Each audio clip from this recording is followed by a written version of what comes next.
শিক্ষার্থী বন্ধুরা, আশা করি সবাই ভালো আছো। আজকে আমরা আলোচনা করবো 16.1 কিছু এমসিকিউ নিয়ে।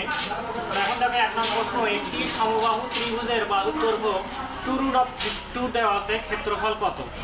এটা সিলেক্ট বোর্ডে আসছিল। তো আমরা জানি সমবাহু ত্রিভুজের ক্ষেত্রফল নির্ণয় সূত্র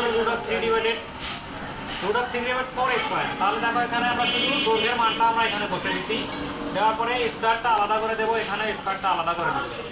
এখানে যা ছিল তাই লিখছি, 2 দুগুণে 4, এখানে 2 আলাদা আছে, 4 দিয়ে 4 কে কাটছি, তাহলে 2√3, 2 সামনে √3টা পরে দেখো আমরা একটি সমবাহু ত্রিভুজের পরিসীমা 18 হলে উচ্চতা কত? ময়মনসিংহ বোর্ড। তাহলে সমবাহু ত্রিভুজের পরিসীমা নির্ণয় সূত্র হচ্ছে √3, কারণ 3টে বাহু সমান থাকে এই জন্য 3। এটা এখানে রেখা দিছি, পরিসীমা 18 দেওয়া আছে, 3 আছে, এই পাশে গুণ আছে, এই পাশে গিয়ে ভাগ 3, আর 3 6 18, আর 3টে বাহুর মান বের হলো আমাদের 6। আমরা জানি তাহলে পরিসীমা নির্ণয় এখানে উচ্চতা বের করতে বলছে, উচ্চতা নির্ণয় সূত্র √3/2a। তাহলে উচ্চতার সূত্র আলাদা, এই যে এটা উচ্চতা।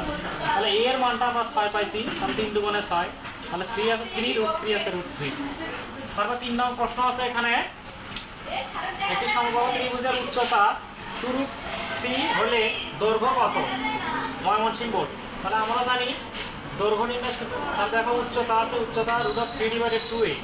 তাহলে উচ্চতার মানটা আমরা এখানে বসে দিচ্ছি, 2 2 কাটছি, 3 3, 2√3 একটার উপরে স্কয়ার, তাহলে কত অবশিষ্ট থাকে আমাদের √3।